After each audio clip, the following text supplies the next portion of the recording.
Meus queridos irmãos, saudações em Cristo Jesus. Hoje eu gostaria de fazer um paralelo, porque temos o capítulo 2 de Daniel, que fala sobre essa estátua aqui. Isso aqui foi um sonho que teve o rei Nabucodonosor, no reinado dele, ele mesmo. Capítulo 7 de Daniel é praticamente a mesma profecia, sabe? Mas ali foi o próprio Daniel que teve sonhos e visões. Aí eu quero dizer, por que, o mundo hebraico não considera Daniel como profeta, como Isaías, Ezequiel, Jeremias? Porque, na verdade, se você for ver o cunho desses livros, disse o Senhor ao profeta, falou o Senhor, e isso você não vê em Daniel. Então, Daniel foi usado através de palavra de conhecimento e palavra de sabedoria, e sonhos e visões, que não dá a Daniel o título de profeta, ok?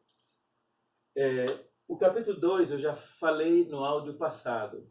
Tem um áudio aí que eu falei sobre Daniel, capítulo 12.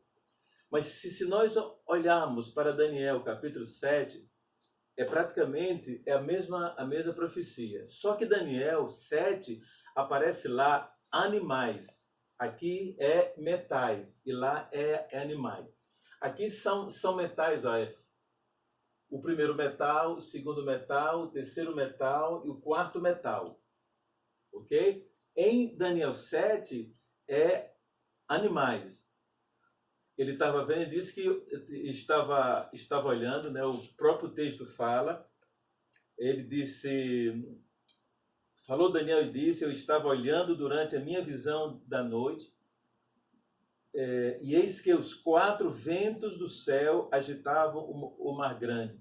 Que mar é esse? É o mar Mediterrâneo, aonde Israel é a costa do mar. O mar Mediterrâneo dá para as costas de Israel, né? A parte mar que Israel tem é a parte do mar Mediterrâneo. E os ventos, isso aqui é simbolismo de movimentos espirituais, combatiam, né, o grande mar. Aí diz, quatro animais grandes, diferentes uns dos outros, subiam do mar. Então, o primeiro animal que ele viu era um leão com asas de águia. O segundo animal era um urso. E esse urso estava em pé. Você sabe, quando o urso quer ir para a guerra, ele fica em pé como uma pessoa e tinha 3 costelas entre os dentes. O terceiro animal era um leopardo que tinha 4 cabeças e 4 asas. E o último animal, ele não soube definir. Ele disse que era um animal espantoso. Um animal espantoso. Ele disse que esse animal tinha dentes de ferro, unhas de metal e 10 cabeças. 10 chifres sobre a cabeça. Ok? 10 chifres sobre a cabeça. Então, é a mesma profecia, não é?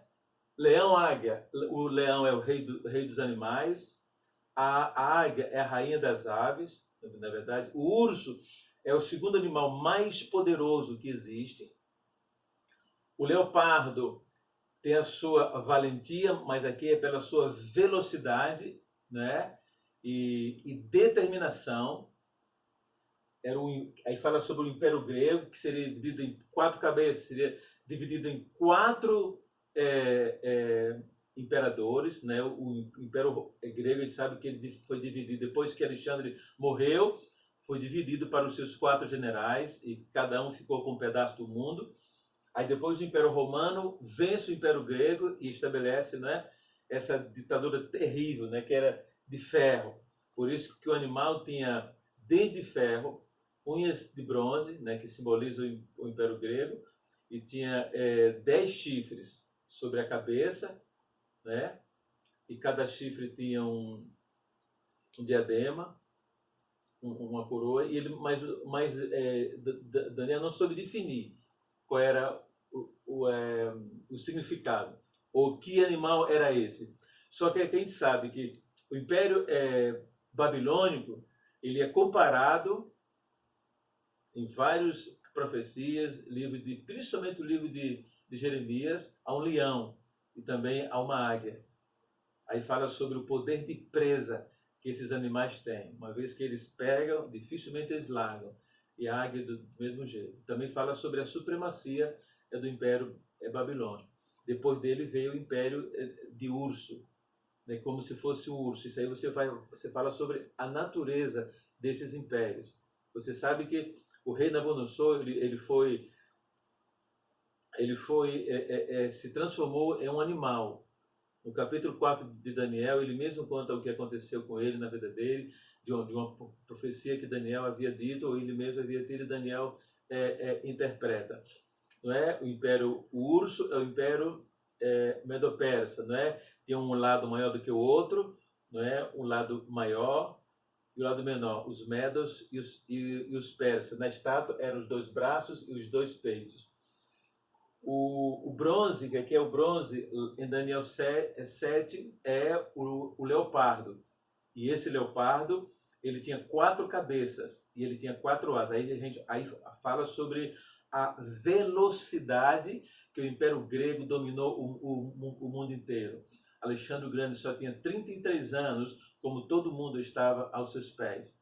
E a Bíblia fala, através de 8 de Daniel, é aquele chifre entre os olhos do bode.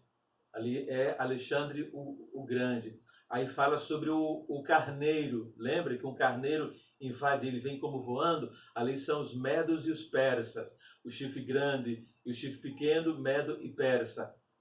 Ele combate contra o bode e quebra o seu chifre, né?